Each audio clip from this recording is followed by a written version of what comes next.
میں وہ تنہائی میں کوئی شخص گناہوں پر روتا ہے اور اپنے گناہوں پر رونے کے بعد وہ جو اس کو اطمینان حاصل ہوتا ہے، تو کیا گناہوں پر رونے کے بعد اطمینان حاصل ہو جانا یہ اچھی بات ہے یا بری بات ہے؟ باریک بات ہے یہ کہ ابتدائی طور پہ تو ٹھیک ہے، یہ ایک شخص توبہ کرتا ہے تو گناہ کرتا ہے، پھر گناہ ہو جاتے ہیں، توبہ کر لیتا ہے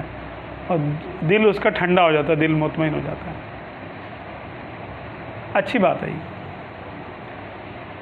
لیکن عشاق کے نزدیک یہ نہیں صحیح۔ ہاں، وہ کہتے ہیں رونا نہیں، وہ رونے کو منع کرتے ہیں۔ ایک درجے تک رونا اچھا ہے، ہاں، اور ایک کیفیت میں رونا منع ہے کہ رونے کو وہ کہتے ہیں کہ نہیں، یہ کمزوری کی علامت ہے، مرد روتے نہیں ہیں، کیونکہ جہاں سر دینے کا مقام ہے وہاں پہ رونے سے کام نہیں چلے گا، یہ معاملہ اور ہے۔ ہاں، جہاں صبر آزمایا جا رہا ہے وہاں پہ رو کے نہیں دکھائیں گے آپ،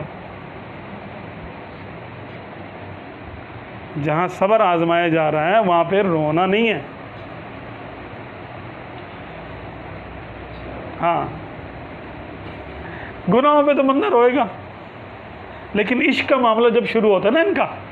اب عشق کے پھر امتحان شروع ہوتے تو پھر رونا نہیں ہے، کیونکہ پھر عشق میں تو امتحان وہ آئیں گے کہ وہ کہتے ہیں نا زبردست مارے اور رونے نہ دے، اردو کا محاورہ ہے نا، کہ ایسے اس پہ امتحان ڈالے جائیں گے کہ رونا اس کا نکلے گا لیکن اس کو رونا نہیں ہے،